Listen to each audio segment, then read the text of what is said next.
Buenos días a todos y bienvenidos a nuestra casa. Es un honor para mí, a título personal y como portavoz de la Fundación AISGE, que hoy estéis aquí con nosotros. Nuestra fundación tiene un firme compromiso social respecto a sus beneficiarios y también respecto al conjunto de la sociedad. Creemos firmemente en vuestro trabajo, en el papel fundamental de los trabajadores sociales y en vuestra función primordial de mejora de la vida de las personas. En estos años trabajando en la Fundación AISGE, codo con nuestros trabajadores sociales, he descubierto vuestro papel como agentes sociales, ayudando a la gente, siendo un canal para descubrir y desarrollar el potencial de las personas de forma individual y de forma colectiva, de forma independiente y de forma muy profesional. Vuestra profesión, que entiendo desde mi perspectiva y mi experiencia como una absoluta vocación, es hermosa, admirable y gratificante. Una misión como la vuestra, que busca mejorar el bienestar de las personas, es cuanto menos loable. Por este motivo vuelvo al principio de mis palabras, y es cuando os digo que es un honor para mí, para esta fundación, teneros aquí y poder colaborar además con Adavid en la organización de estas jornadas. Creo, como directora de Recursos Humanos de AISGE y de su fundación y como trabajadora, que en todas las profesiones es importantísimo la formación y la actualización de sus profesionales. Entiendo que estas jornadas os permiten tomar el pulso de vuestra actividad, poner en común también esas anécdotas, dudas, técnicas o incluso en un momento dado algún chascarrillo. Creo que es fundamental que organizaciones como Adavid hagan este pequeño gran esfuerzo para reuniros y poner su experiencia y su pequeño granito de arena, porque entre todos los que hoy estáis aquí, contribuís a que las cosas sean un poquito mejor en nuestra sociedad. Bienvenidos y gracias una vez más por haber contado con nuestra fundación para acoger hoy tanto talento. Muchísimas gracias.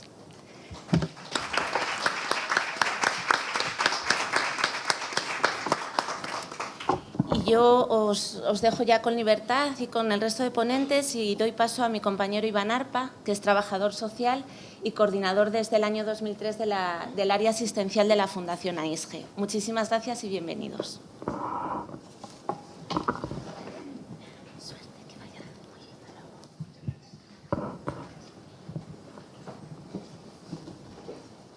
Bien, buenos días a todas. Pues bueno, sin mucho más, después de la presentación que ha hecho Libertad y que ha hecho Inma, vamos a dar paso, porque vamos con un poquito de retraso, a nuestra primera ponente de la mañana. Bueno, muchas de vosotras ya la debéis conocer. Tiene un currículum académico impresionante.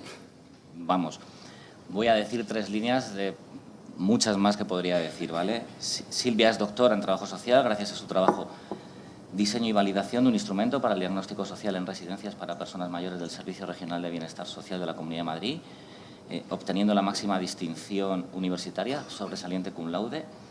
Es profesora colaboradora de la Universidad Internacional de La Rioja, ha sido personal investigador para la Facultad de Trabajo Social de la Complutense, profesora colaboradora también en distintos másteres de la Universidad de La Rioja y la Facultad de Trabajo Social de la Complutense de Madrid. Ha participado en distintos proyectos de investigación junto a Andrés Arias y José Luis Palacios. Es miembro del Consejo de Redacción de Cuadernos de Trabajo Social de la Complutense y tiene una inmensa cantidad de publicaciones sobre el diagnóstico social, así como de otros temas en la intervención social con familias, educación ambiental en escolares, padres, familias y profesores, e incluso hasta las consecuencias sociales de los atentados del 11 de marzo. Desde 2009, además, participa activamente como ponente en distintos congresos. Y nada, es un honor presentarosla y que pueda charlar un ratito sobre su perspectiva sobre el diagnóstico social, ¿vale? Muchas gracias. Silvia, todo tuyo. Bueno, no puedo menos que empezar dando las gracias a Libertad en primer lugar y, por supuesto, a Iván, que ha sido excesivamente generoso y te lo agradezco. Y, por supuesto, quiero dar las gracias, mi mayor agradecimiento al Grupo Adavid por la posibilidad de participar con vosotras hoy en estas jornadas. También a la Fundación AISGE, que nos ha acogido tan estupendamente, que nos sentimos bienvenidos. Y, por supuesto, a todos vosotros que estáis presentes hoy para participar en las jornadas. Bien, vamos a tratar un tema que yo considero que es de un gran interés, como es el diagnóstico social, su desarrollo y los instrumentos para el diagnóstico. En primer lugar, espero que esto no os aburra, yo creo necesario hacer un breve recorrido histórico por la evolución del concepto de diagnóstico social. Luego vamos a ver cuál es el desarrollo profesional y jurídico en la actualidad, cuáles son las características de los instrumentos más destacados para el diagnóstico social en España y también alguno a nivel internacional. Y por último, y ya con un poquito de mayor detalle, voy a presentar un caso práctico que ha sido, como ha dicho Iván, el diseño y la validación del IDIS, que es un instrumento que se diseñó para la formulación del diagnóstico social en las residencias para personas mayores. En este caso sí que voy a presentar las características generales, el sistema de clasificación del IDIS, los tipos de categorías e inclusive voy a rápidamente ver todas las categorías de diagnósticos que establecimos en este instrumento. Bien, entonces vamos a comenzar haciendo un repaso de la evolución del concepto desde que Mary Richmond hace ahora casi prácticamente un siglo hiciera famosa esta denominación de diagnóstico social y además destacara su gran relevancia metodológica. Bien, Mary Richmond ya en 1897, en una de sus primeras y más célebres conferencias de Need of Training School in Applied Philanthropy, expresó, y me parece interesantísimo lo que dijo aquí, que alcanzar un elevado grado de acuerdo profesional y unos principios establecidos como fundamento de la intervención social podría suponer, fijaros el entrecomillado, una ganancia para la humanidad. Hasta ahí lo llevó Mary Richmond. Bien, la preocupación de esta autora porque en trabajo social alcanzáramos un cuerpo común de conocimientos sobre el que la disciplina pudiera fundamentar sus actuaciones y un lenguaje propio y aceptado por todos los profesionales se concretó en el muy intenso trabajo que desarrolló Richmond para alcanzar la definición del concepto de diagnóstico social. Un poquito más adelante, ya en 1917, en el prólogo de su célebre obra Diagnóstico Social, este párrafo me parece que hay que leerlo entero, dijo que los elementos que componen el diagnóstico, una vez formulados, podrían constituir una parte del saber común de todos los trabajadores sociales y que con el tiempo se debía poder inferir en cualquier trabajador social un conocimiento y el dominio de dichos elementos y además de las modificaciones que se fueran aportando por cada década de desempeño profesional. Yo, en mi humildísima opinión, considero que lo que dice aquí Richmond en este párrafo es un poco la misma preocupación que nos trae a nosotras esta mañana aquí, a pesar de que ha pasado un siglo. Richmond, esto fue por supuesto una de sus mayores aportaciones, afirmó que la palabra diagnóstico era el término adecuado para denominar este concepto, pero además añadió a la palabra diagnóstico el adjetivo de lo social. Y quiero aquí usar sus palabras textuales, es una traducción del inglés, claro. Para ella, lo social, el criterio de lo social, su elemento siempre indispensable, es la influencia de unas mentes sobre otras. Es cierto que ya Pelton en 1910 había destacado la gran importancia del concepto de diagnóstico como fase previa a lo que en aquella época llamaban el pronóstico y el tratamiento, pero fue Richmond quien propuso la primera definición explícita del concepto de diagnóstico social. Esta definición estoy segura que todos la habéis leído alguna vez, pero la vamos a analizar con un poco más de detalle. Bien, Richmond dijo que el diagnóstico es una tentativa de realización de una definición lo más exacta posible de la situación y de la personalidad de un ser humano que presenta una dificultad social.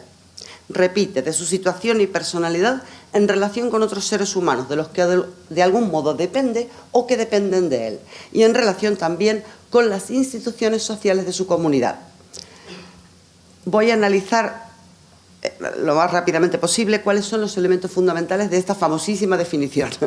Bien, ella dice, un intento de una definición lo más exacta posible. De alguna manera ahí ya trasluce la dificultad, ¿no? Un intento. Luego, los elementos fundamentales que según Richmond componen o deben componer el diagnóstico son la situación y la personalidad de un ser humano que presenta una dificultad social.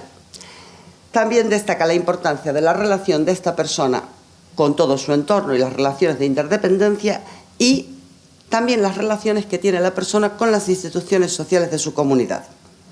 Bien, el trabajo pionero que realizó Richmond marca en realidad la orientación del trabajo social con casos, como todos sabemos, y su defensa de la especificidad y de la profesionalización del trabajo social considero que ha influido en nuestra disciplina a lo largo de todo este siglo.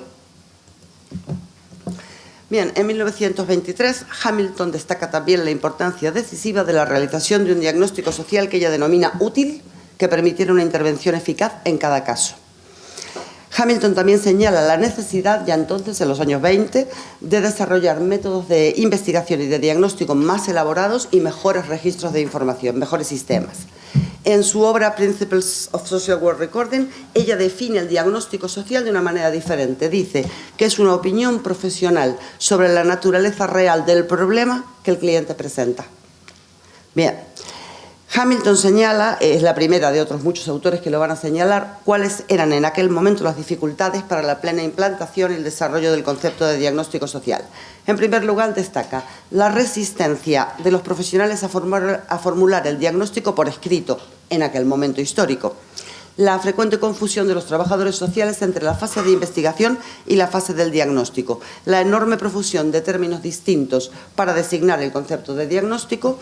Y ella señala que la importancia de la correcta formulación del diagnóstico estriba en que de este modo se podrían evitar formulaciones precipitadas del diagnóstico, generalizaciones o imprecisión.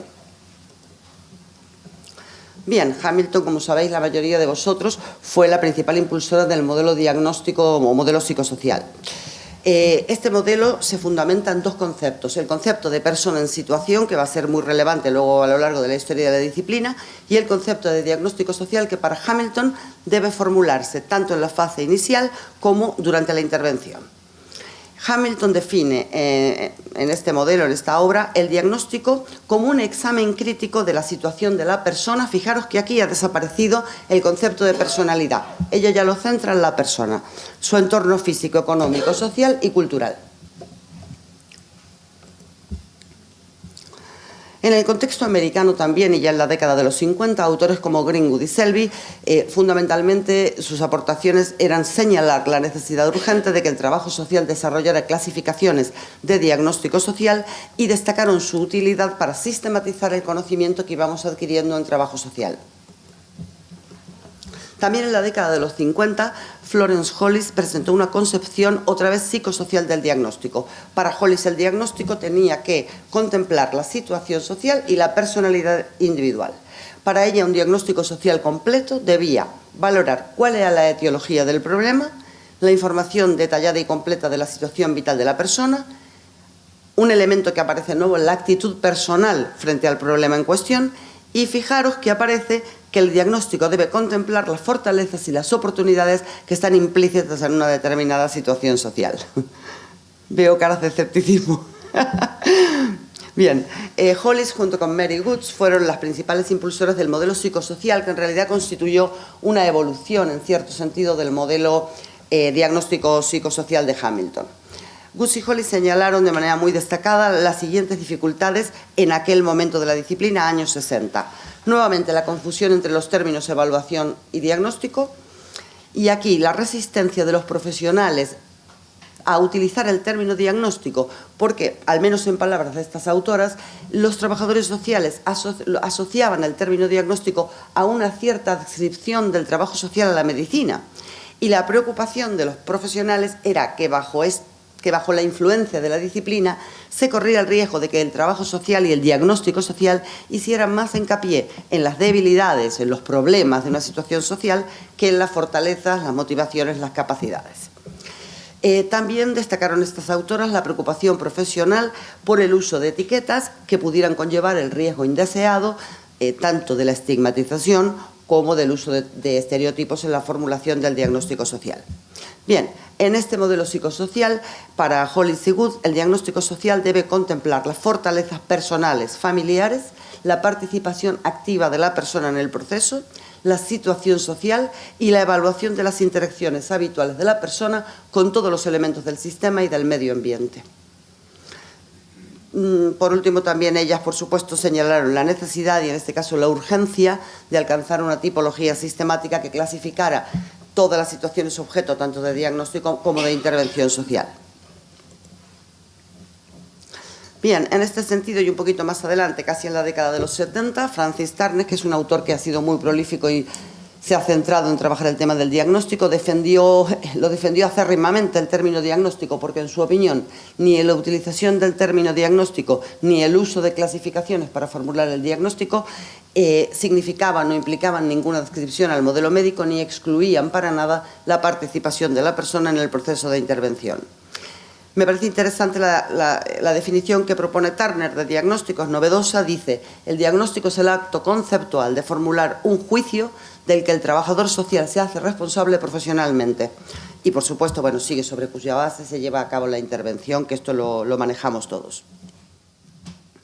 Voy un poquito para atrás, finales de los 50, años 60, Helen Harley Sperman, ella expresó en primer lugar que en su opinión el trabajo social no contaba en aquel momento histórico con un verdadero desarrollo del diagnóstico social, porque en su opinión, en sus palabras, el diagnóstico implica siempre la existencia de un sistema de clasificación. Destacó todos los cambios que el concepto de diagnóstico había ido experimentando desde la definición de Mary Richmond y nuevamente reiteró las dificultades grandes que había encontrado el diagnóstico para su desarrollo.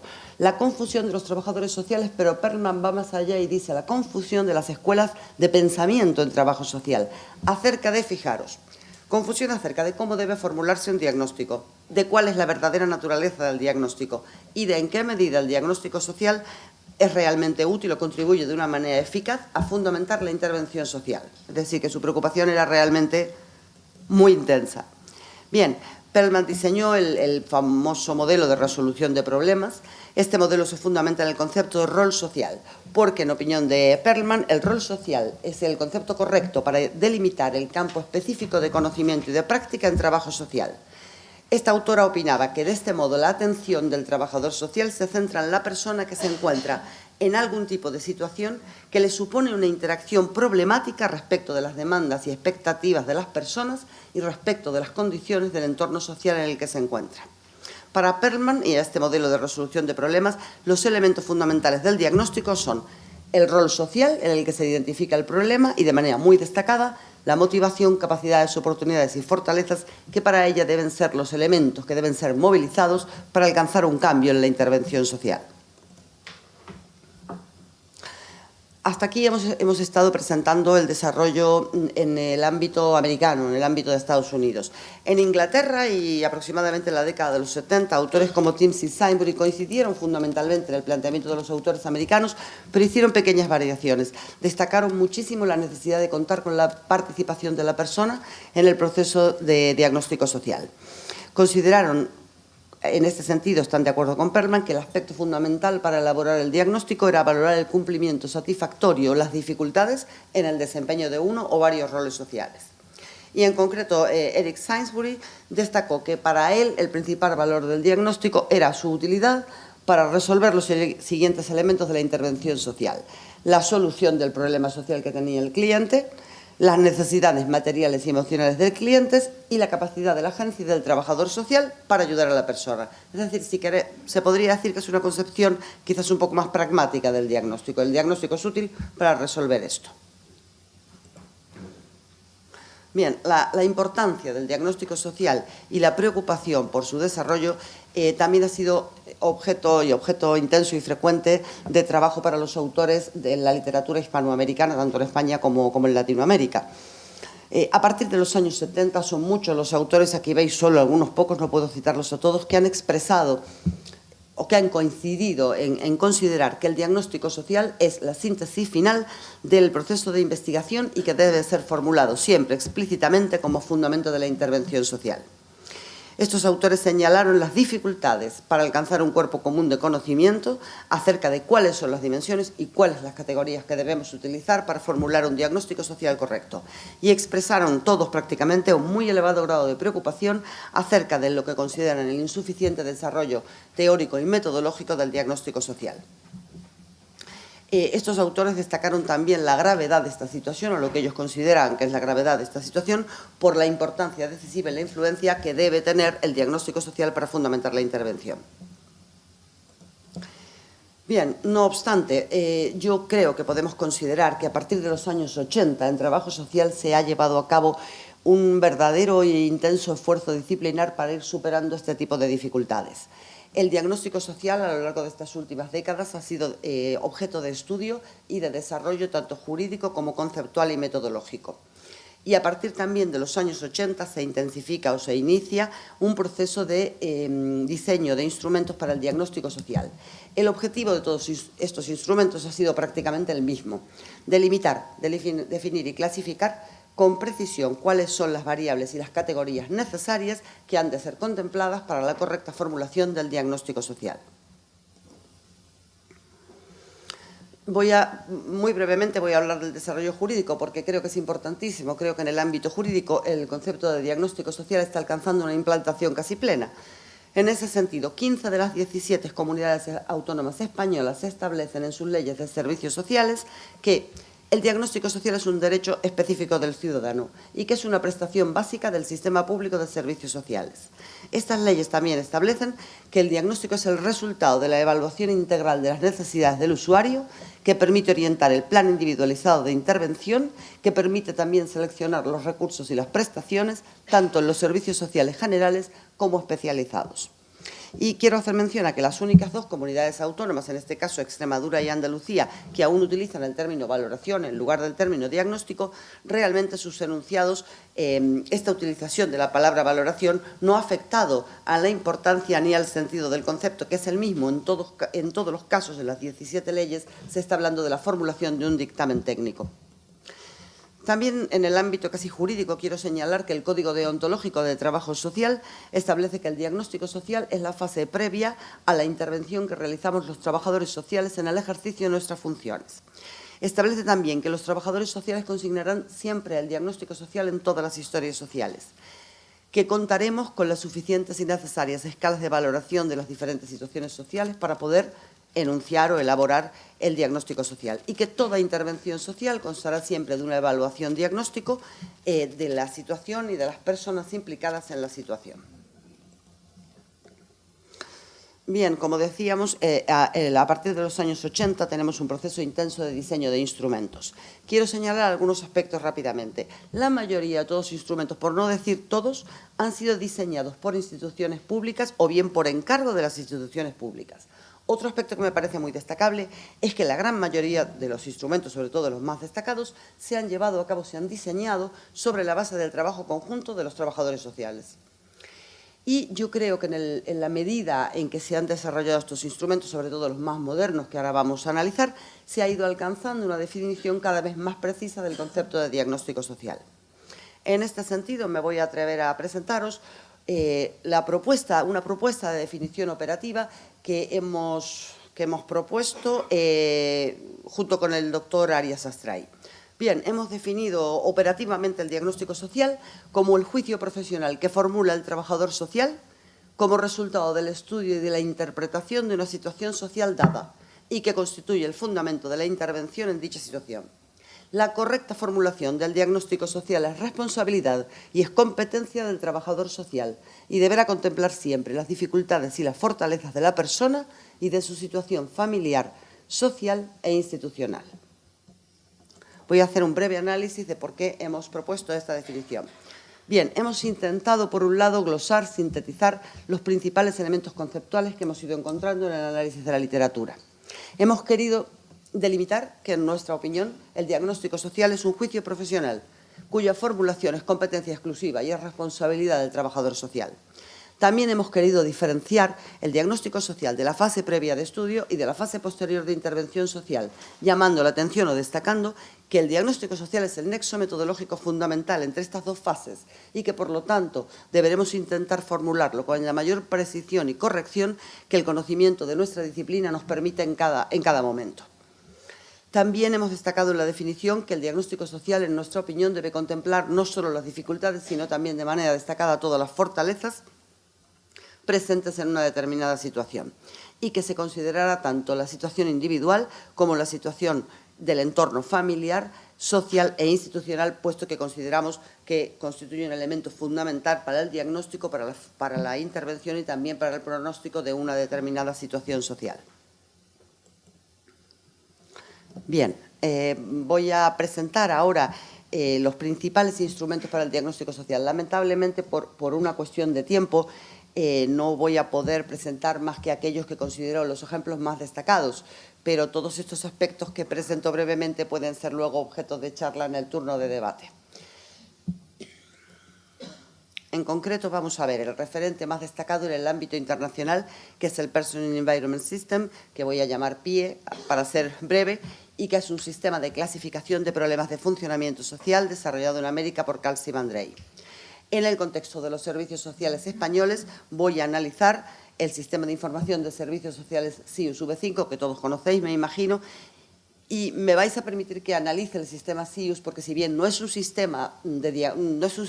instrumento de diagnóstico social, sí está siendo utilizado en todos los servicios sociales generales y es un sistema que estructura todas las valoraciones, cuyo objetivo es formular el diagnóstico. Entonces, creo que merece algún análisis.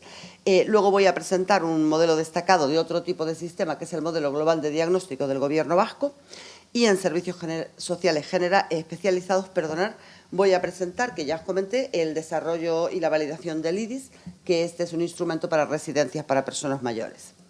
No quiero dejar de mencionar, aunque no voy a poder entrar a analizar estos instrumentos, la importancia del desarrollo, sobre todo últimamente, de instrumentos para el diagnóstico social sanitario. Quiero hacer mención, porque este es un aspecto que creo que los trabajadores tenemos que tener en cuenta, que desde hace muchos años todas las clasificaciones médicas, todas las clasificaciones estrictamente del ámbito sanitario, contemplan, cierto es que lo hacen en apartados o en anexo de manera residual, pero contemplan los aspectos sociales de la salud. Hay apartados para los aspectos sociales de la salud en la CIAP 2, en la CIF, en una obra muy importante que son los diagnósticos enfermeros, definición y clasificación, que dedica 4 ejes solamente a valorar aspectos sociales, siendo una obra destinada a la enfermería, y por supuesto también lo hace el DSM 4 y 5 que todos conocéis. Y luego, por último, he dejado para mencionar la clasificación CIE 10, que imagino que también es conocida, porque en el 2014 se ha introducido la tabla TADISO 10, que es una tabla de diagnósticos sociales sanitarios que ha desarrollado el equipo de trabajadores sociales del Instituto Catalán de la Salud. Entonces, creo que tenemos que tener en cuenta que los médicos, los enfermeros, los psicólogos, los psiquiatras están incluyendo valoraciones de los aspectos sociales. Esto podemos tomarlo de un modo halagador, como que se está ampliando el concepto general de la salud, o podemos tomarlo también como una llamada de atención a nuestra responsabilidad de diseñar, creo yo, nuestros propios instrumentos. Bien, en América, en el año 2006, se ha desarrollado también para el diagnóstico social sanitario el SWOT, que es una herramienta de evaluación, ya os digo, para el ámbito sanitario, y creo que todos conocéis que Dolores Colón presentó en 2009 los resultados y las conclusiones de su investigación sobre el diagnóstico social sanitario y hizo una propuesta, pero aún muy preliminar, de una clasificación de diagnóstico sanitario. Bien, vamos a ver en primer lugar las características del Person Environment System. El PIE comenzó a desarrollarse en 1981 en Estados Unidos por encargo de la Asociación Nacional de Trabajadores Sociales. Es un avance importante del trabajo social americano en su esfuerzo por clasificar y codificar los problemas que requieren la formulación de un diagnóstico social. El principal fundamento que plantean los autores para haber diseñado el PIE es que sin algún tipo de clasificación de problemas, ellos dicen emocionales, mentales o sociales, los trabajadores sociales dependían de afirmaciones descriptivas para formular el diagnóstico claro, que podían o no contemplar los elementos esenciales del diagnóstico social y que este planteamiento además solía variar en el forma, lenguaje y tipo de abordaje según el trabajador social que formulaba el diagnóstico. Bien, para Carl Sivandrei, los autores, los motivos decisivos de la elaboración del PIE fue la necesidad de que los trabajadores sociales dispusieran de un lenguaje común, volvemos siempre a la importancia del lenguaje, para comunicar y describir la labor que realizan, y destacaron la importancia del lenguaje, fijaros, como factor determinante de la identidad profesional, de la independencia y la fortaleza del trabajo social. Por supuesto, dicen que no es un trabajo concluido, que está en constante proceso de evolución y mejora como todo instrumento de diagnóstico social, pero lo ponen a disposición de la comunidad científica y de trabajadores sociales para su aplicación práctica y para su estudio. Bien, aquí hay un aspecto interesante. Los autores dicen que el PIE no puede ser considerado un sistema de diagnóstico. Esta es una opinión muy particular de ellos, porque el PIE no ofrece una relación causa-efecto de los diferentes problemas sociales. Ellos dicen que han desarrollado un sistema ateórico de descripción de los problemas de funcionamiento social y que deja a los trabajadores sociales el cometido de identificar y comprender las relaciones causales y que, por lo tanto, permite la utilización de orientaciones o modelos en trabajo social que elija cada uno de los trabajadores sociales. Esto lo justifican diciendo que les ha sido imposible o que es imposible hallar una teoría del comportamiento y del funcionamiento social que sea aceptada de manera unánime por todos nosotros, por los profesionales. Sin embargo, el Person Environment System se fundamenta toda su estructura en dos conceptos. El concepto de persona en situación, que ellos dicen que han escogido porque es un concepto decisivo para la práctica del trabajo social y es el fundamento de la mayoría de los trabajos de los teóricos de la disciplina.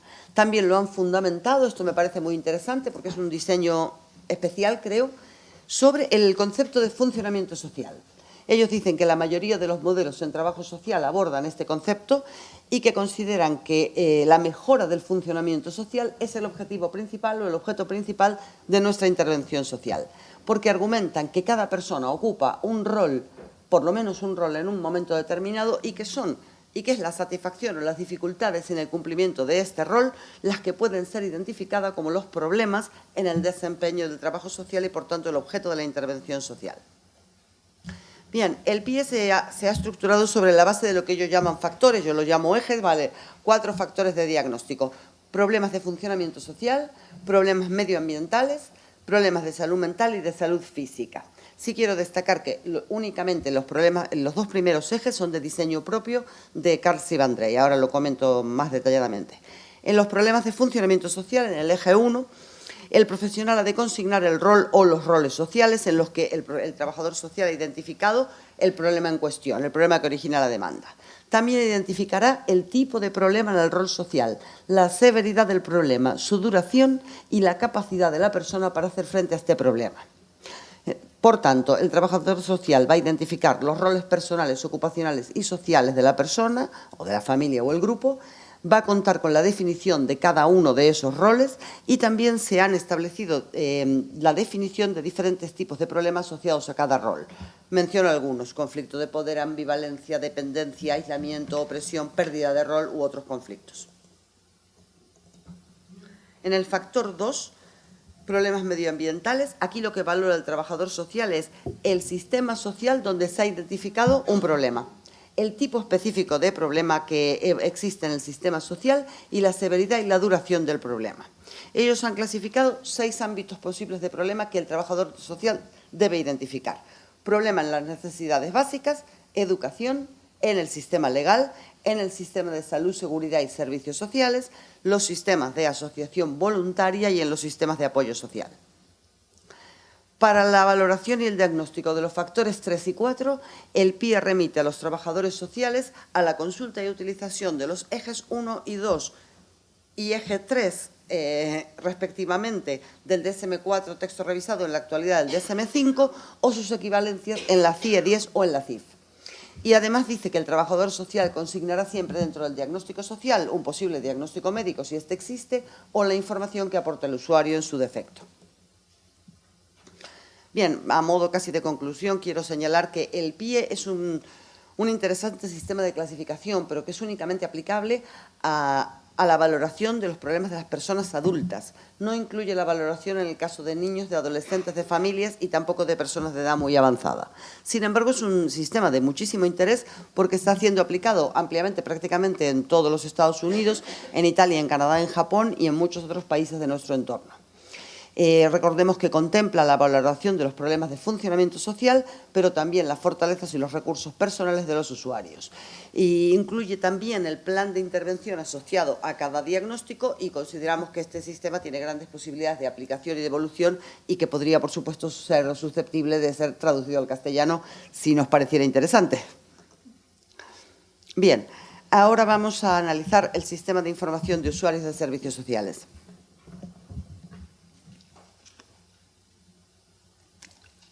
Bien, esto lo sabéis todos. El SIUS es el principal sistema de recogida de información de servicios sociales en España. La aplicación de SIUS comenzó en 1984 por convenio entre las comunidades autónomas y los diferentes ministerios competentes en materia de política social a partir de entonces hasta alcanzar la actual versión V5. Es el sistema de información vigente en la mayoría de las comunidades autónomas españolas. Sin embargo, esto me parece muy interesante, se han ido desarrollando sistemas homólogos en otras comunidades autónomas, como puede ser el sistema Hércules en Cataluña, si no recuerdo mal el sistema Protecnia en La Rioja, y el modelo global de diagnóstico en la comunidad autónoma vasca, que es un ejemplo que luego vamos a ver a continuación. También es verdad que quiero destacar que los expertos de todas esas diferentes comunidades autónomas, utilicen o no el sistema SIUS, están participando desde hace algunos años en la elaboración conjunta y la revisión conjunta de sus contenidos, por lo que podemos considerar que se trata de un proceso de sistematización de la información y de los procedimientos que está ocurriendo a nivel nacional, de ahí su gran importancia. Bien, SIUS ha estructurado toda la información en torno al eje conceptual de las necesidades de los usuarios y de la valoración social, y ha establecido 4 niveles de valoración que el sistema despliega en orden ascendente. El trabajador social identifica primero a qué grupo de valoración responde la demanda de la persona, el sistema le despliega a partir de ahí diferentes tipos de valoración dentro de ese grupo concreto, y en función del tipo de valoración que el trabajador social selecciona, accede a las distintas valoraciones y, por último, el último nivel, que son las valoraciones específicas. Ahora vamos a ver los grupos de valoración. Bien, SIUS ha definido prácticamente todos los ítems de manera más o menos extensa en función de la complejidad de cada ítem y cuenta con un código para identificar cada uno de ellos. Ha utilizado en la medida de lo posible conceptos y variables ya homologadas, ya sea por el INE o por las comunidades autónomas en el plan concertado de prestaciones básicas, a fin de que toda la información sea homogénea a nivel estatal o prácticamente estatal. Esto constituye sin duda una gran fortaleza porque permite un análisis comparativo y por supuesto, la explotación estadística de los datos. SIUS también ha desarrollado 3 módulos complementarios: el de ayuda a domicilio, el de malos tratos a la infancia y el de violencia de género. Bien, en el concepto de intervención social, SIUS identifica 3 elementos fundamentales y en realidad todo el sistema está estructurado en función de esto: la demanda que realiza el usuario, la valoración que hace el trabajador social e inmediatamente qué recursos hay disponibles para atender esta demanda. Es así de simple. Vale. Vamos a ver, yo solamente voy a mencionar los grupos, pero podéis verse en pantalla los tipos de valoración, no podemos entrar en más detalle. El primer grupo de valoración son las necesidades relacionadas con una adecuada información sobre el acceso a recursos.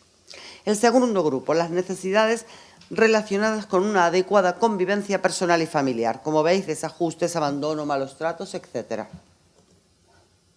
El tercer grupo de valoración, necesidad relacionada con una adecuada integración social.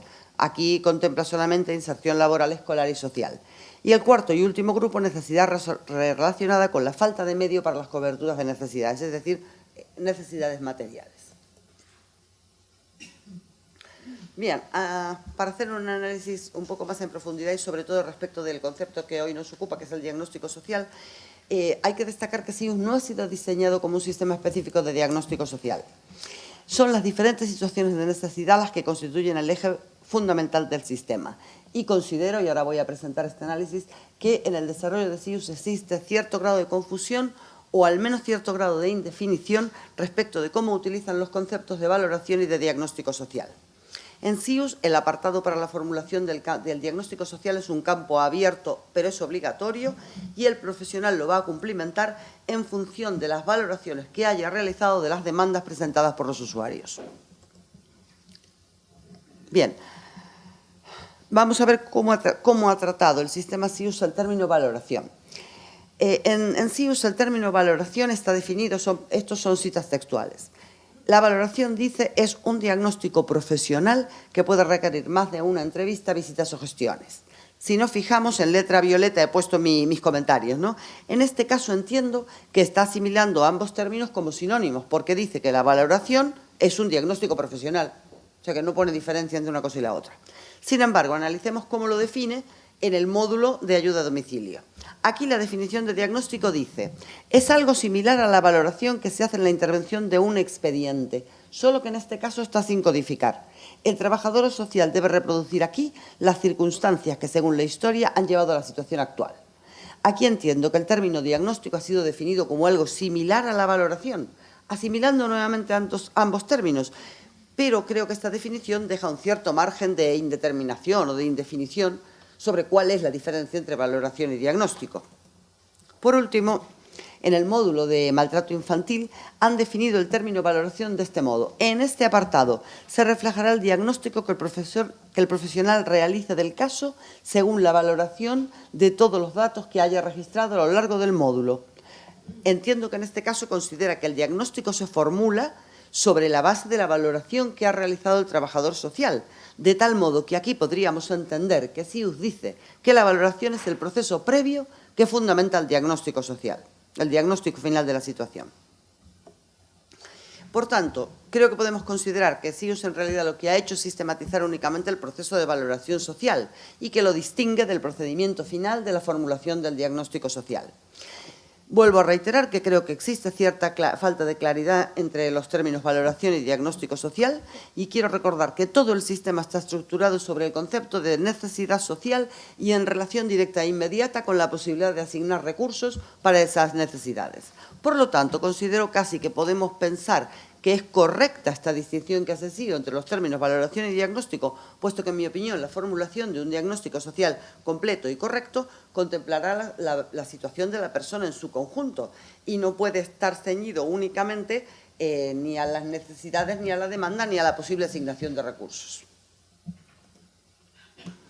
Sin embargo, a modo de conclusión, no podemos dejar de recordar que constituye un avance importante por su estructura, sus características y su contenido. Es un referente destacado dentro de nuestra evolución en servicios sociales.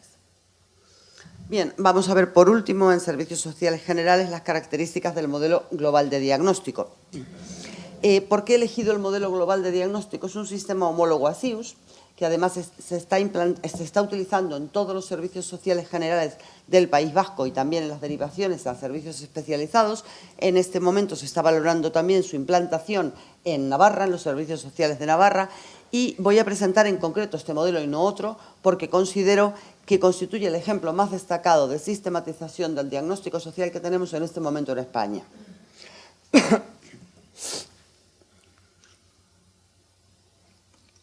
En primer lugar, quiero recordar o destacar que el desarrollo en 2012 del modelo global de diagnóstico constituye una continuación, una secuencia cronológica y lógica de dos desarrollos anteriores muy importantes.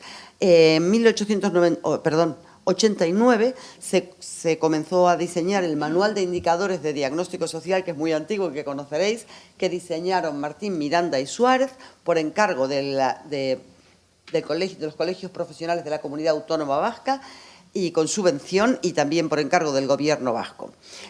Martín Miranda y Suárez, que a la sazón por aquella época eran trabajadores sociales en la práctica en Vizcaya, clasificaron 11 necesidades básicas que ordenaron según una escala de la valoración de la gravedad en la que cada situación se encontraba afectada. Aquí me parece interesante señalar que Maite Martín, que fue una de las autoras del Manual de Indicadores, trabajó como asesora durante todos los años en que se desarrolló la siguiente herramienta para el diagnóstico social del Gobierno vasco, que fue, en 2006, la herramienta informática para el trabajo social, diagnóstico e intervención social. Aquí ya se trata de un instrumento mucho más elaborado, un proyecto más ambicioso. Se definió como un instrumento específico de diagnóstico social. Contó con la participación y el trabajo conjunto de 259 trabajadores sociales en ejercicio en servicios sociales generales y con la colaboración de docentes de la Universidad del País Vasco. La finalidad fundamental del modelo global de diagnóstico fue constituirse, esto es en palabras de los autores, en pauta y modelo de referencia para la elaboración correcta del diagnóstico social. Este diseño ya fue mucho más importante, contaba con 13 dimensiones de diagnóstico y también se diseñaron 60 indicadores específicos para estas 13 dimensiones. Si bien es verdad que en este modelo, que por cierto cuenta con un importantísimo desarrollo teórico, pero si alguien quiere consultarlo, aquí analizaron tanto la relación entre el objeto, el método, el concepto de diagnóstico, los modelos, tiene un desarrollo teórico muy importante. Si bien es verdad que en esta evolución todavía no se habían definido los conceptos. ¿Vale? Bien, considero que el modelo global de diagnóstico es una evolución directa de estos dos desarrollos y por eso me parece un ejemplo tan interesante, porque, en mi opinión, el proceso de diseño de instrumentos para el diagnóstico tiene que ser siempre un trabajo enormemente colaborativo, siempre en evolución, que vaya cambiando progresivamente y que no olvide, ni desatienda, ni desestime las aportaciones anteriores. Es un poco como subir una escalera y no olvidarnos de lo que hay detrás. Bien. El modelo global de diagnóstico empezó a aplicarse desde el año 2012 y es un muy ambicioso diseño que responde además al cumplimiento de la Ley de Servicios Sociales del Gobierno vasco. Bien, la ley establece que a fin de garantizar el cumplimiento y la homogeneidad del procedimiento básico de atención social, se establece la implementación por ley de instrumentos comunes que garanticen la homogeneidad en los criterios de intervención en los servicios sociales. Fijaros que aquí la ley establece que los instrumentos tendrán carácter reglamentario y obligatorio en el ámbito foral y municipal de los servicios sociales.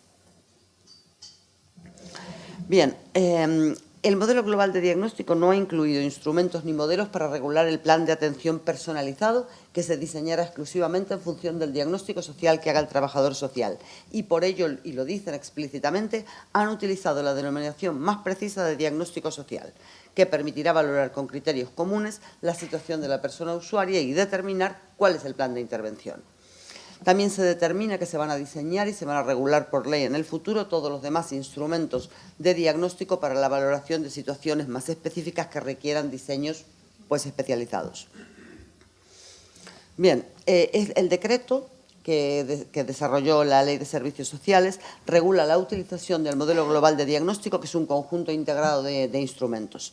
Consta del modelo de la ficha social, de los instrumentos comunes de diagnóstico social, que se complementan, esto es interesantísimo, han desarrollado 5 manuales de terminología y criterios para cada una de las dimensiones de diagnóstico y han definido con precisión absolutamente todos los términos que han utilizado, todos los criterios y todos los diagnósticos. Este diseño se ha complementado con un instrumento que ya existía, el de valoración de situaciones de riesgo y desamparo de la atención a la infancia y la adolescencia, y un instrumento muy interesante que es el instrumento técnico común de valoración de la exclusión social. Cuentan también con otros instrumentos, por supuesto, el baremo de la dependencia, etcétera, pero estos son los más importantes en relación al modelo global de diagnóstico. Bien, el modelo dice que el instrumento de diagnóstico se empleará siempre que el trabajador social constate, tras la valoración inicial, la necesidad de una intervención que requiera un seguimiento. Ellos distinguen entre diagnóstico inicial y en profundidad. Si una demanda de un usuario no requiere de un seguimiento, o sea, es una intervención puntual, consideran que se puede no formular el diagnóstico o formular un diagnóstico inicial muy breve y no hace falta utilizar todo el modelo de diagnóstico. Bien, me interesa presentar cómo han definido el decreto, lo ha definido por ley. El diagnóstico social dice constituye la descripción y valoración profesional de las necesidades sociales que presentan las personas que solicitan la atención del sistema de servicios sociales al objeto de determinar la intervención adecuada. Vamos a ver la estructura de clasificación que ha utilizado el diseño del instrumento. Han clasificado el diagnóstico primero en 5 ámbitos vitales, que han dividido en 18 dimensiones de diagnóstico social. Y fijaros que aquí el número de indicadores específicos para desarrollar cada definición de diagnóstico es de 171. También utilizan una escala de valoración de 0 a 2 puntos a fin de poder formular el diagnóstico de una situación social como adecuada, de vulnerabilidad o de riesgo o situación deficitaria. Vamos a ver los 5 ámbitos vitales en que ha clasificado el diagnóstico. Bien, el primer ámbito es el ámbito económico, laboral y de la vivienda, que no me extiendo porque lo estáis viendo en pantalla y es muy sencillo. Sin embargo, el segundo ámbito que ha diseñado es el ámbito convivencial.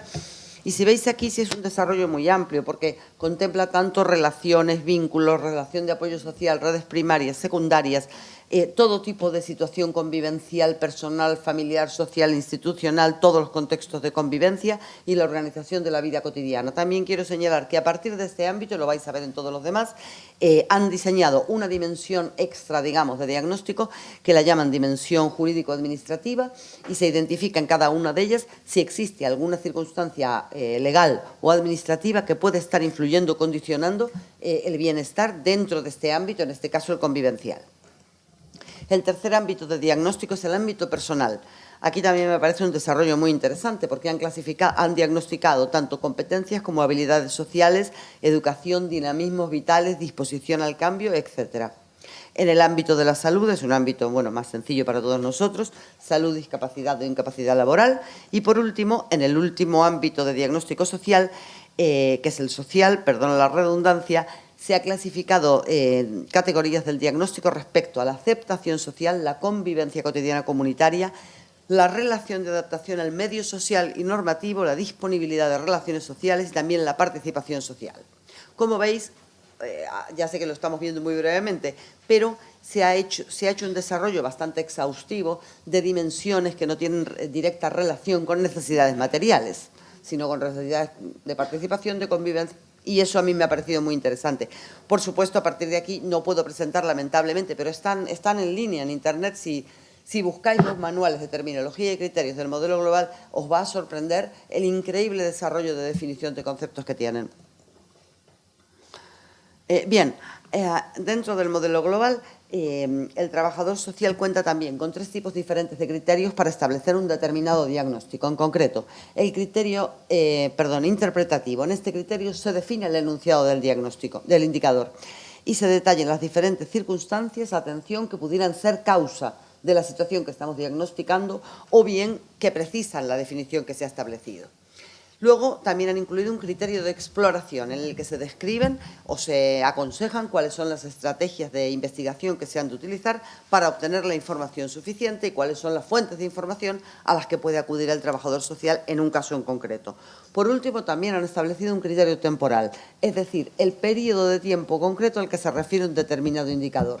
Aquí he puesto un ejemplo muy simple. En el caso de que el indicador sea fuentes de ingreso, el modelo establece ¿cuándo? En el momento de la valoración o el diagnóstico.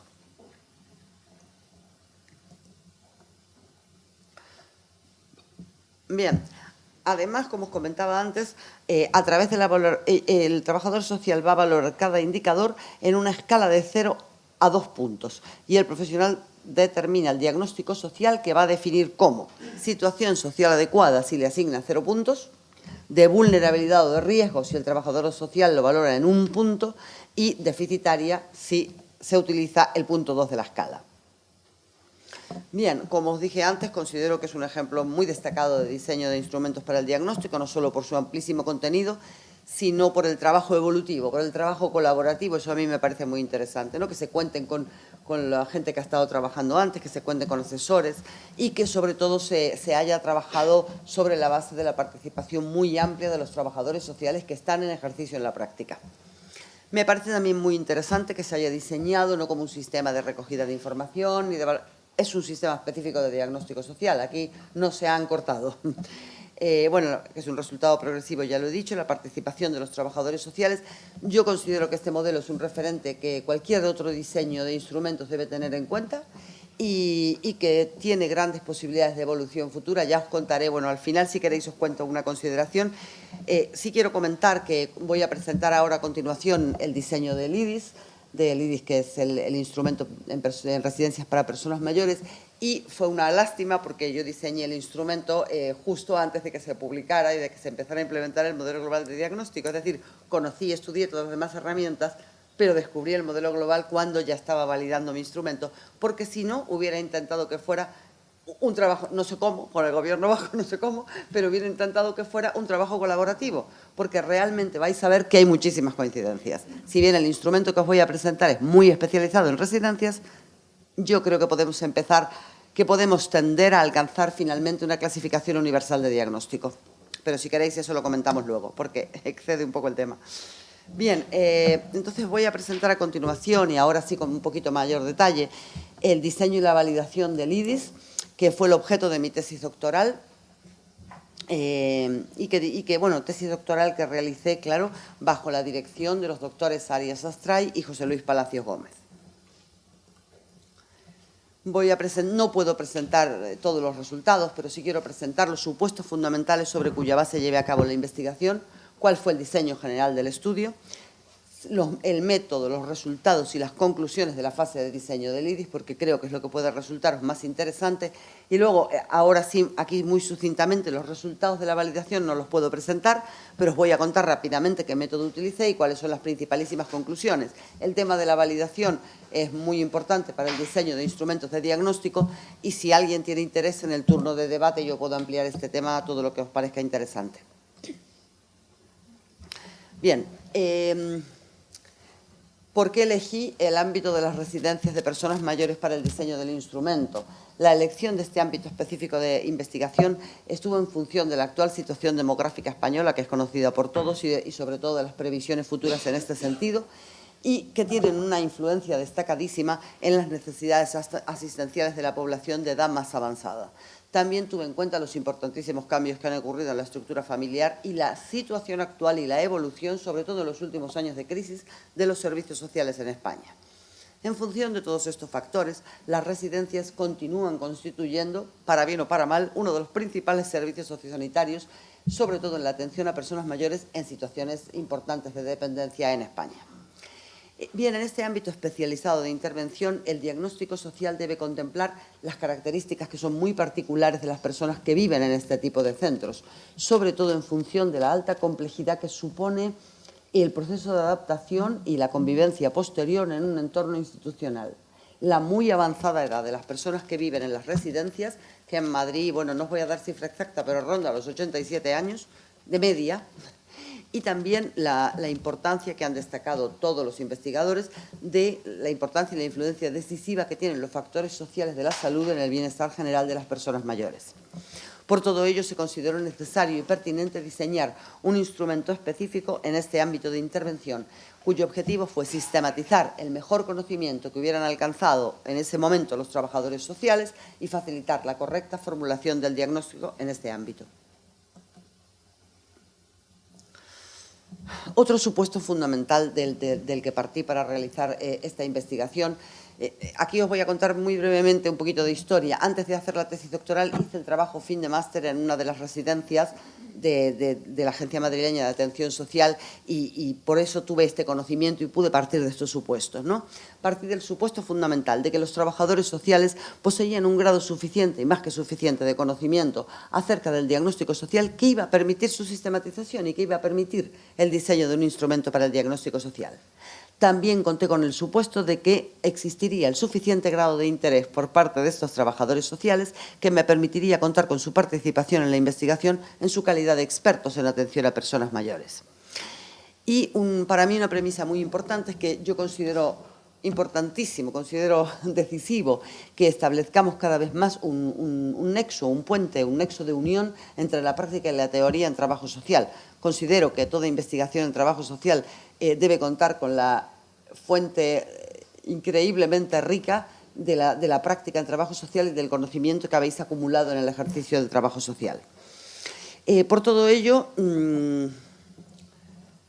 perdón, lo siento, sí, para alcanzar todos estos objetivos, el poder contar, por ejemplo, con los trabajadores sociales, se firmaron 2 contratos de investigación de una duración de prácticamente 4 años entre la Universidad Complutense de Madrid y la Agencia Madrileña de Atención Social de la Comunidad de Madrid, que a partir de ahora denominaré AMAS por una cuestión de brevedad expositiva.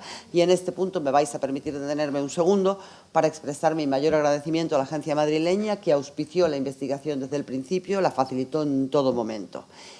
Como no, tengo que hacer un especial agradecimiento a trabajadores sociales como Alberto Ramos, de la Residencia San José, que me acompaña hoy y que va a participar a continuación, porque su participación fue destacadísima y desarrolló un intenso trabajo completamente altruista para que esta investigación se llevara a cabo. Y a la trabajadora social Olga Larios, de la Residencia La Paz, porque ella trabajó y participó conmigo desde la realización del trabajo fin de máster durante toda la tesis doctoral, tanto en el diseño y la validación del instrumento.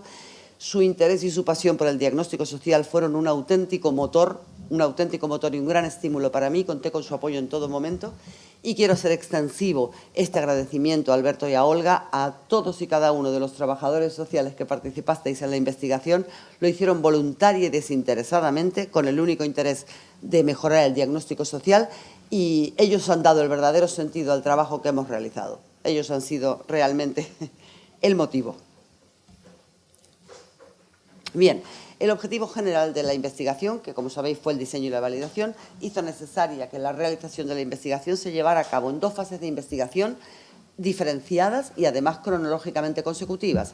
Como veis, la primera fase de diseño del IDIS, que tomó aproximadamente 2 años, esto es una estimación, en la que se llevaron a cabo 6 procedimientos diferentes que luego voy a explicar con algo más de detalle hasta que pudimos alcanzar el diseño definitivo del IDIS, y la fase posterior de estudio de la validez, en la que se llevaron a cabo 3 procedimientos para estudiar si el IDIS tenía o no validez para ser utilizado en este contexto.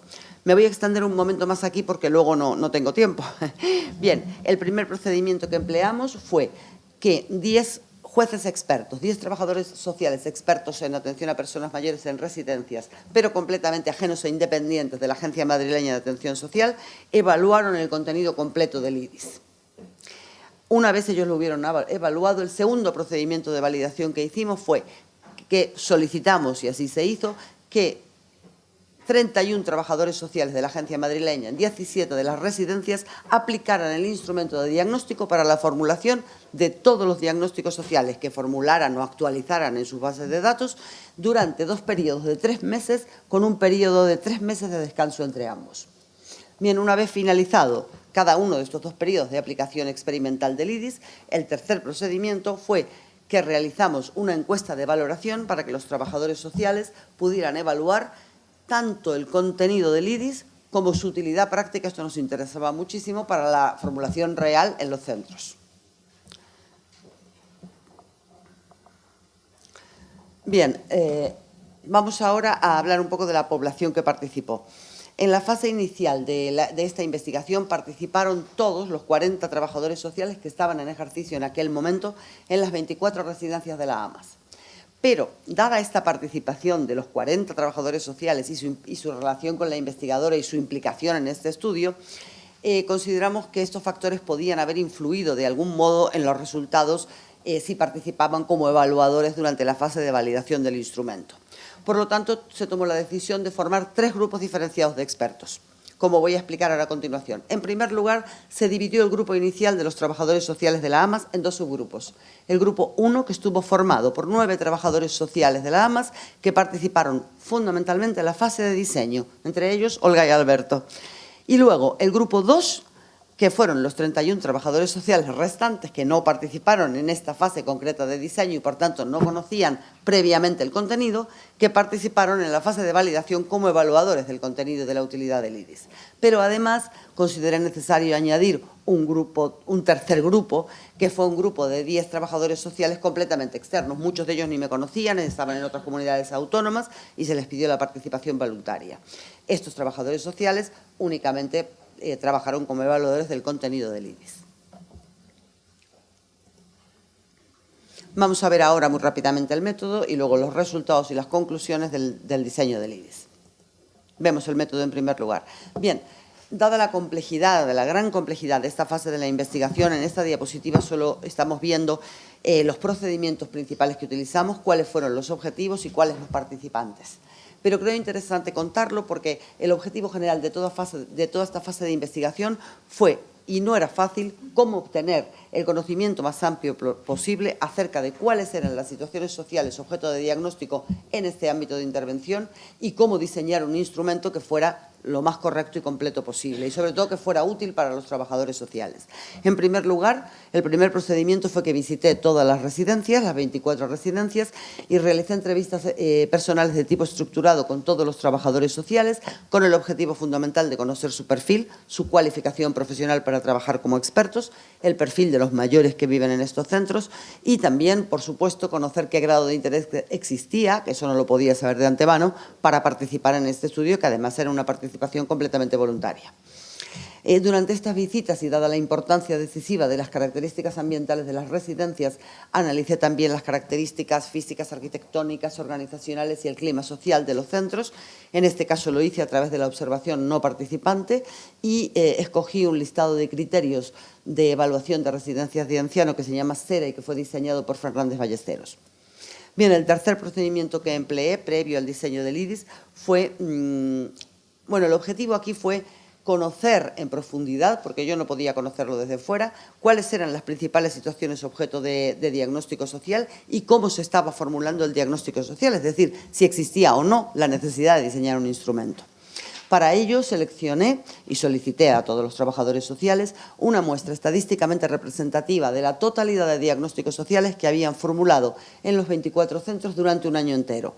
En este caso, el total fue de 4.561 diagnósticos sociales y el tamaño muestral resultante fue de 516 diagnósticos sociales. Bien, una vez que obtuve esta muestra estadísticamente representativa, analicé y clasifiqué exhaustivamente todas las categorías para el diagnóstico social que pude identificar dentro de la muestra. pero una vez que tuve este resultado consideré necesario someter estos resultados, esta clasificación muy preliminar que hice de la muestra, a la opinión de un grupo de trabajadores sociales que fueran muy expertos en el tema y que pudieran revisar junto conmigo si había errores en la formulación del diagnóstico y, sobre todo, cuáles eran las características, cuál era el contenido idóneo para diseñar un instrumento válido en este ámbito de intervención. En este caso participaron, por supuesto, el grupo 1 de los 9 trabajadores sociales que mencioné antes. Bien, y el procedimiento fue la realización de 3 largas entrevistas grupales focalizadas que, por cierto, se llevaron a cabo por la generosidad de Olga, que nos permitió el espacio de la Residencia La Paz. Bien, los resultados de todos estos procedimientos fueron el fundamento sobre el cual se llevó a cabo el diseño del IDIS, que se realizó clasificando y definiendo todas las categorías y dimensiones de diagnóstico social que pude identificar a través de la realización de todas estas técnicas. El IDIS es el principal resultado de esta fase de investigación. Lamentablemente no puedo describir todos los resultados de los procedimientos previos, pero vamos a ver las características principales del IDIS.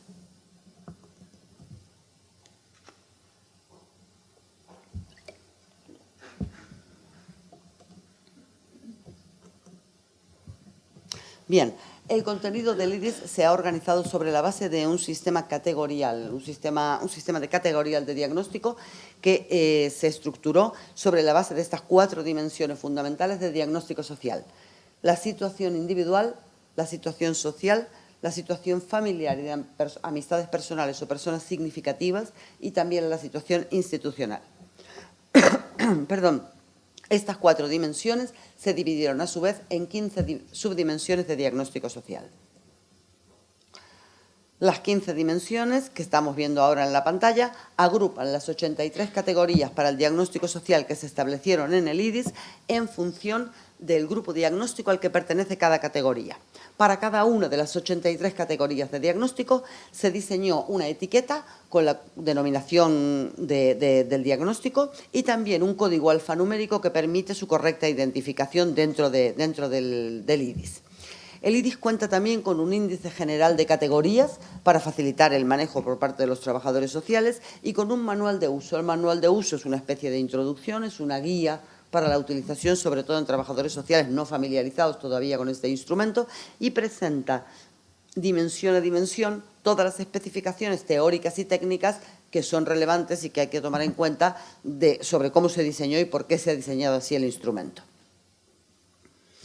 Bien, el IDIS también ha clasificado diferentes tipos de categorías de diagnóstico social en función de la definición que hemos establecido para cada categoría. El tema de la definición de las categorías es un tema muy interesante o muy importante en el diseño de un instrumento, porque yo creo que para los trabajadores sociales es cada vez más importante saber exactamente a qué nos referimos cuando usamos un determinado término. En concreto, el IDIS ha utilizado, para clasificar las categorías según su definición, 22 categorías del IDIS se han definido solamente a través de la formulación de un párrafo descriptivo. Pero la mayor complejidad de las restantes 61 categorías de diagnóstico del IDIS hicieron necesario o creímos conveniente el diseño de un listado específico de criterios para el diagnóstico.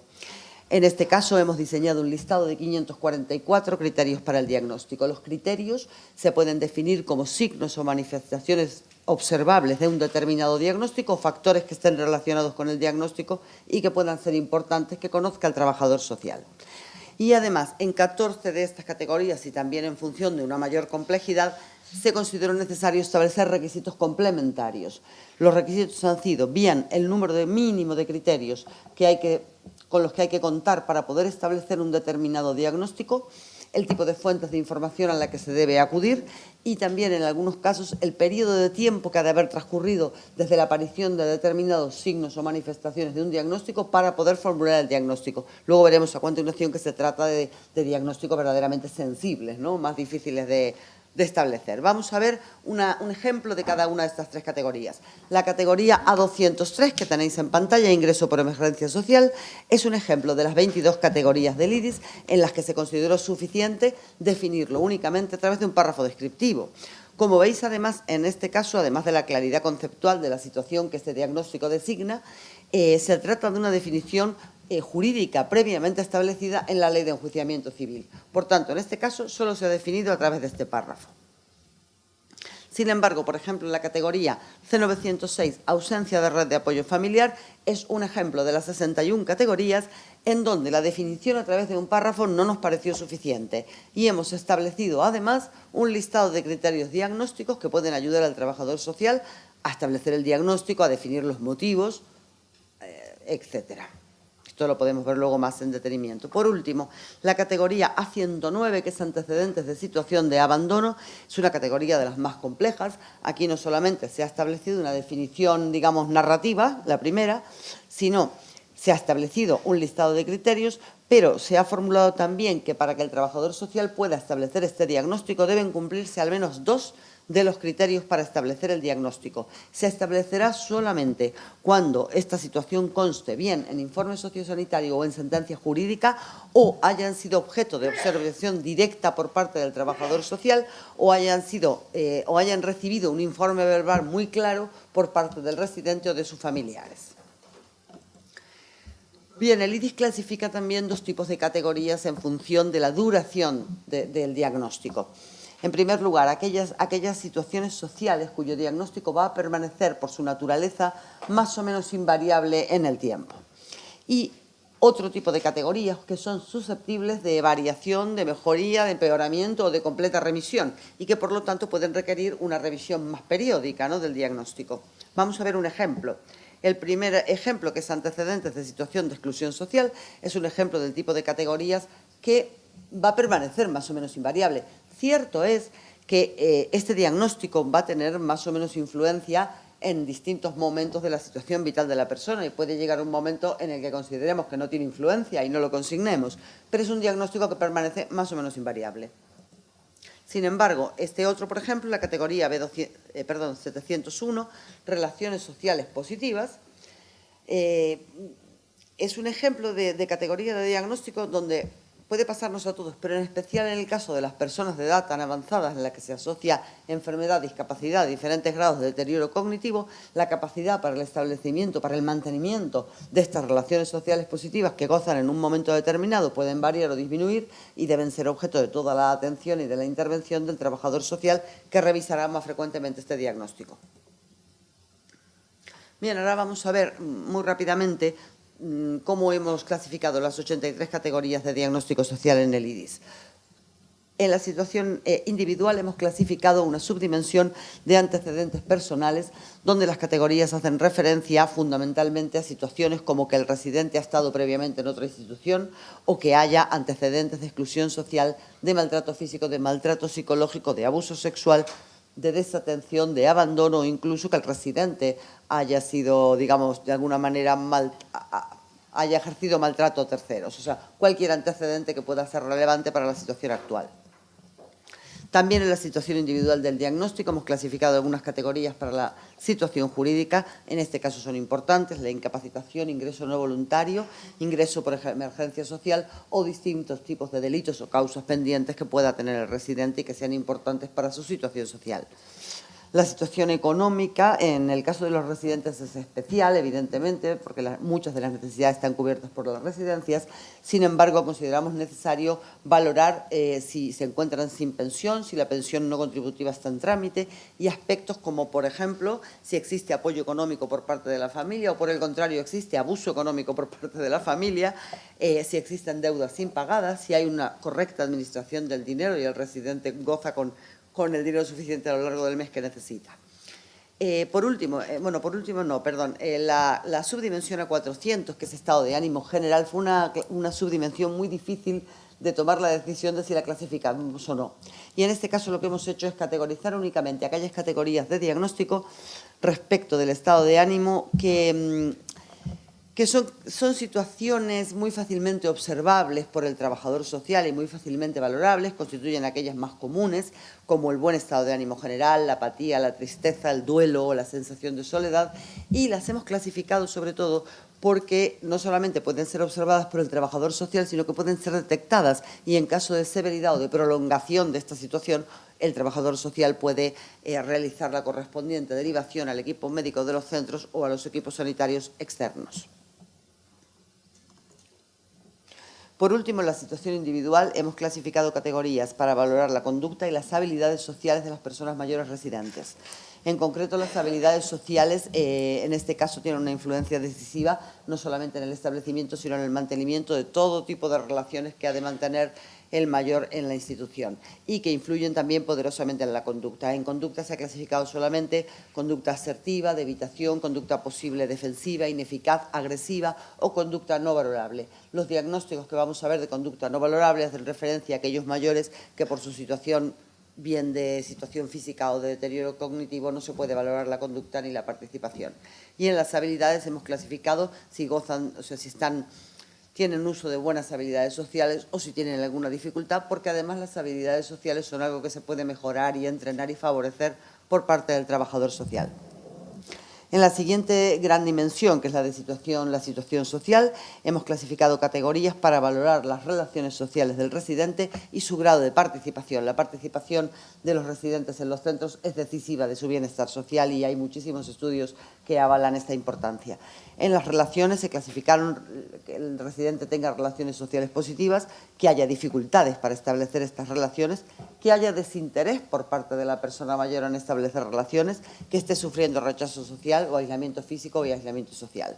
Y en la participación activa, también el diagnóstico de participación activa, pero fuera del entorno residencial, gente que participa muchísimo con amigos fuera, pero no participa nada en la residencia, participación escasa, situación de pasividad y también aquí se repite participación no valorable. Se ha dado bastante importancia a la clasificación de la situación social y las amistades personales, porque tenemos que recordar que la edad media en estos centros era de 87 años en aquel momento. Las personas mayores han terminado su etapa laboral, han terminado su etapa de formación. Por su avanzada edad puede haber habido una importante pérdida por fallecimiento simplemente de su red de apoyo familiar. Entonces, consideramos que la red de apoyo familiar, pero también la de amistades personales o personas significativas fuera o dentro de la residencia, era decisiva del apoyo social que reciben los mayores. Bien, en la red de apoyo familiar hemos clasificado una situación de apoyo óptima, dificultades de la familia relativas a la salud, dificultades de la familia relativas a la situación económica, dificultades relacionales en el grupo familiar, funcionales y relacionales severas en el grupo familiar y ausencia de red de apoyo familiar. Estas dificultades que hemos clasificado en la subdimensión de la familia en realidad se clasifican únicamente por el impacto que tienen en el posible apoyo que brindan al residente. Por último, clasificamos más o menos unas muy parecidas para la red de amistades personales. Buena red personal, interrupción del contacto u ausencia de red. Por último, un eje muy importante de diagnóstico para el IDI fue la situación institucional que tiene una influencia fundamental en el bienestar de los mayores. Aquí hemos clasificado tanto categorías para valorar cuál es la relación de la persona mayor con los profesionales, cuál es la relación del mayor con las normas de convivencia, cuál es la relación con su compañero de habitación y cuál es la relación de la familia con el centro. Aquí quizás os llame un poco la atención, pero los trabajadores sociales en residencias trabajan con el residente, pero trabajan intensamente con las familias. Y la relación de la familia con el centro es muy importante para el bienestar del mayor, claro. Como veis, lo que hemos clasificado fundamentalmente es si hay colaboración activa, aceptación de las normas, si por el contrario hay una actitud pasiva respecto de la atención profesional o de las normas, o si directamente hay rechazo o una relación de conflicto, tanto de la familia con el centro como del residente con el compañero de habitación, etc. Luego Alberto va a hablar de estas categorías, por eso voy un poco deprisa. Y por último, también se clasificó un aspecto importantísimo y muy decisivo, que es el proceso de adaptación al centro de la persona mayor. En este caso clasificamos la posibilidad de que haya una buena adaptación e integración al centro, las dificultades de integración y de adaptación en el centro por rechazo social, o sea, porque esté sufriendo el residente rechazo social. Otra categoría que es dificultades de adaptación, pero por desinterés de la persona mayor en establecer relaciones sociales, las dificultades por diferencias socioculturales importantes que puede existir y va a existir cada vez más, y también una categoría para el síndrome de estrés del traslado y para el rechazo de la vida residencial por parte del residente, que evidentemente constituiría una situación muy grave y susceptible de diagnóstico y de todo el interés. Bien, brevemente voy a presentar cuáles han sido las principales conclusiones de la fase de diseño del IDIS. El diseño del IDIS ha respondido a la necesidad de sistematizar el mejor conocimiento alcanzado por los trabajadores sociales de las residencias y de unificar la terminología empleada para la formulación del diagnóstico. Recordemos que esta necesidad de sistematizar se fundamenta en la importancia decisiva metodológica del diagnóstico social dentro del proceso de intervención de trabajo social y también en que existía un problema metodológico en las residencias, porque los trabajadores sociales en las residencias eran los únicos profesionales del equipo asistencial, los únicos, que no contaban con ningún tipo de manual, sistema, instrumento, herramienta, nada para formular el diagnóstico. Entonces, consideramos que sí había un problema metodológico.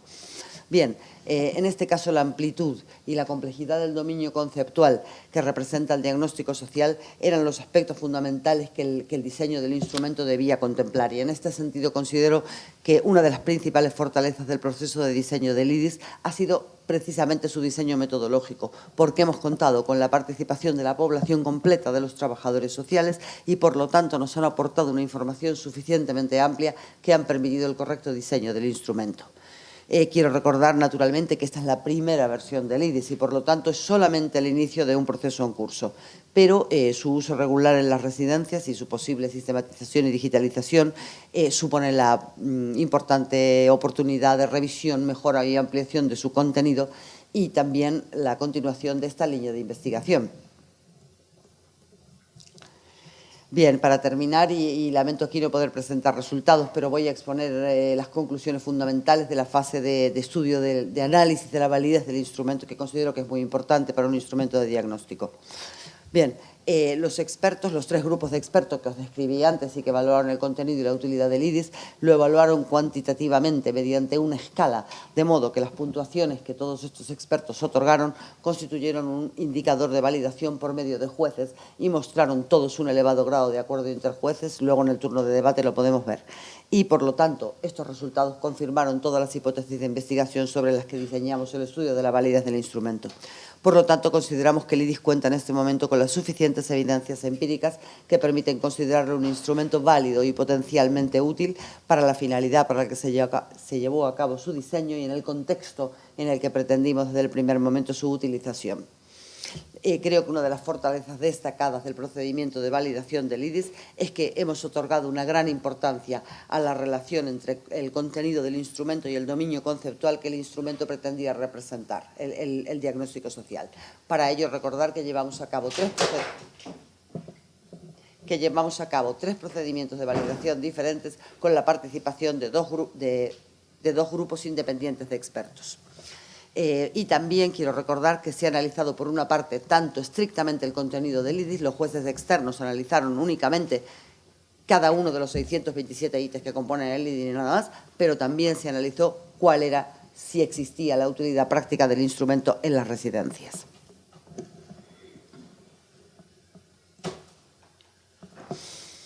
Bien, naturalmente, una vez más, como esta es una primera versión del instrumento,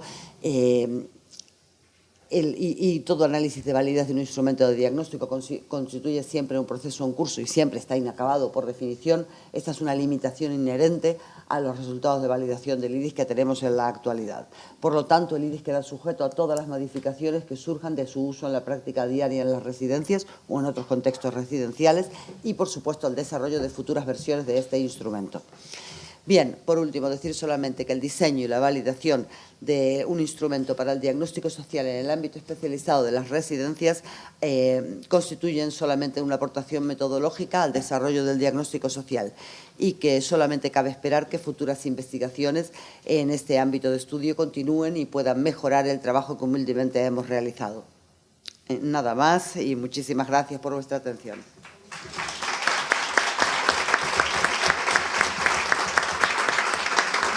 Gracias.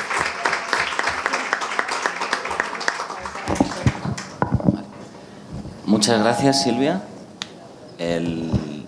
Primero por hacer un desarrollo tan minucioso, histórico del término diagnóstico social a través de todos los teóricos que has apuntado, ¿vale? Siempre está bien recordarlos. También por los sistemas que has tocado de recogida y manejo de información que usamos en la práctica los trabajadores sociales, hasta llegar ya, pues bueno, a explicar el objeto de tu ponencia, que es tu trabajo, que es categorizado, minucioso y una herramienta que bueno, está contrastada y que sirve para que el día a día y el trabajo de todos nosotros pues sea mucho más sencillo. Si hay alguien que quiere aportar algo a la ponencia de Silvia, pues bueno, que pida a la vez y le acercamos un micro, ¿vale? Me quedan unos minutos, me he quedado corta.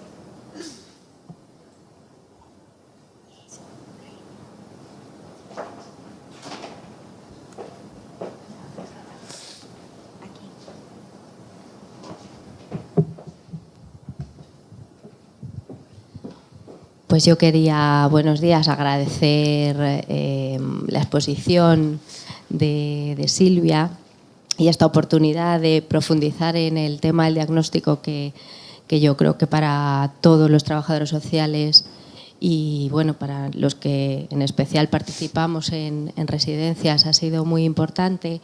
Yo quería agradecer a Silvia las palabras tan cariñosas por en la última parte de presentación del IDIS, de la gente que hemos participado en el proceso de investigación, y quería decir que es muy interesante. Creo que para todos los que participamos, para mí especialmente, es muy interesante participar en un proceso de investigación, porque quizá todas estas herramientas nos las encontramos en la administración pública y ya nos vienen dadas, ¿no? Cuando empezamos a trabajar, si tenemos mucha suerte, la tenemos. En nuestro caso ha sido una manera de devolvernos todo ese saber que ya teníamos en el trabajo con mayores, producto de nuestro bagaje, de nuestra formación, de tantos años, y de alguna manera empastar la teoría con la práctica. Ella traía la teoría, ¿no? Y ahí hicimos un encuentro, ¿no? Los que se supone que sabíamos mucho de práctica nos dimos cuenta que también teníamos un conocimiento y que no nos habíamos quizá dado cuenta, arrastrados por el día a día, ¿no? Y a ella pues la impregnamos, o esa fue mi sensación, de nuestras dificultades, tal, y de ahí salió esa herramienta que es muy útil y que, bueno, pues seguramente será mejorable y de hecho tiene que ir avanzando, ¿no? Entonces, para mí fue muy importante participar en esa investigación por eso, ¿no? Porque uno descubre que a veces empoderas en este caso al trabajador social, el que estamos en el día a día, y que cuando te paras a pensar y haces el esfuerzo también teórico de decir, vamos a establecer ¿qué hacemos con estos 500 y pico diagnósticos? ¿Esto es diagnóstico? ¿Esto no lo es? Vamos a hacer ese esfuerzo de sistematizar. Pues nos vino muy bien a los que estamos en la práctica para teorizar, y yo creo que ahí encontramos un punto, ¿no? muy interesante. A mí me pareció muy interesante. Nunca había participado en una investigación. Y luego yo quería decir que luego me imagino que Alberto profundizará, me resultó muy importante descubrir que los diagnósticos puestos en positivo desde las fortalezas y las capacidades son mucho más interesantes. En mayores trabajamos mucho nosotros en donde trabajamos, dependencia, demencias, Alzheimer, deterioro, y siempre tendemos a estereotipar, y eso nos condiciona a la hora de intervenir. Entonces fuimos descubriéndolo pues desde lo concreto a lo abstracto, ¿no? Fuimos descubriendo que, o al menos yo lo viví así, que si empiezas a diagnosticar desde la fortaleza y vas bajando, quizás mucho más fácil para la intervención. Y nada, gracias por tus palabras y por decir que nos contagió a todos de energía, de esto de que participamos todos, participamos porque ella también nos empujaba y nos empujaba. Y nada, muchas gracias por permitirnos también aprender tanto, porque aprendimos mucho. ¿Puedo contestar? Vale.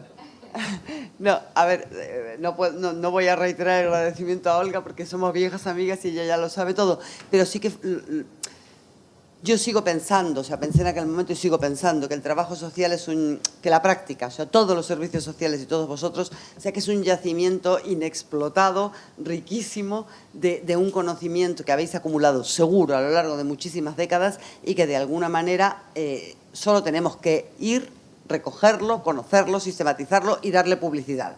Porque muchas veces nuestra labor queda en el silencio. Demasiadas veces. Bueno, esto igual queda fatal, pero esto no lo había pensado contar.